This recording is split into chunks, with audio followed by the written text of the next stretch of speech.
सोलापूरच्या जनतेने कन्फ्यूज व्हायचं बिलकुल कारण नाही.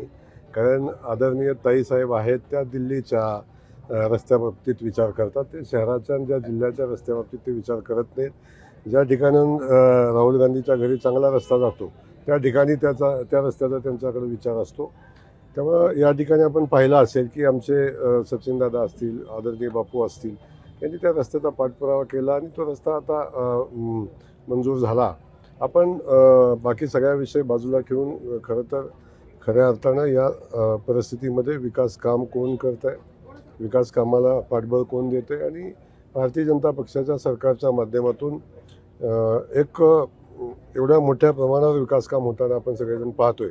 आणि दळणवळणाची प्रचंड मोठं झालेला विकास साधनांचा आपण पाहतोय.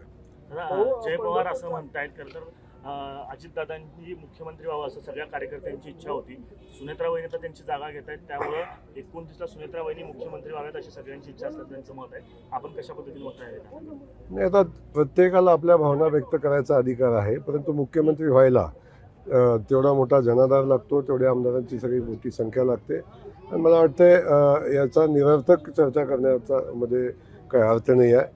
मी आज सांगतो की आदरणीय देवेंद्रजींच्या नेतृत्वाखाली खूप चांगलं सरकार चाललं आहे. ते 2019 साली आलं, 2014 साली आलं, 2024 साली आलं आहे आणि आदरणीय देवेंद्रजींच्याच नेतृत्वाखाली 2029ला पण सरकार भारतीय जनता पक्षाचं येईल.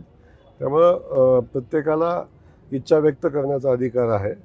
प्रत्येकाच्या भावना या निमित्तानं असणे साहजिक आहे, परंतु त्या सगळ्या परिस्थितीला तशी परिस्थिती असायला लागते, तेवढं पाठबळ असायला लागतं, तेवढा जनाधार असायला लागतो. तो माननीय देवेंद्रजींच्या सोबत आहे.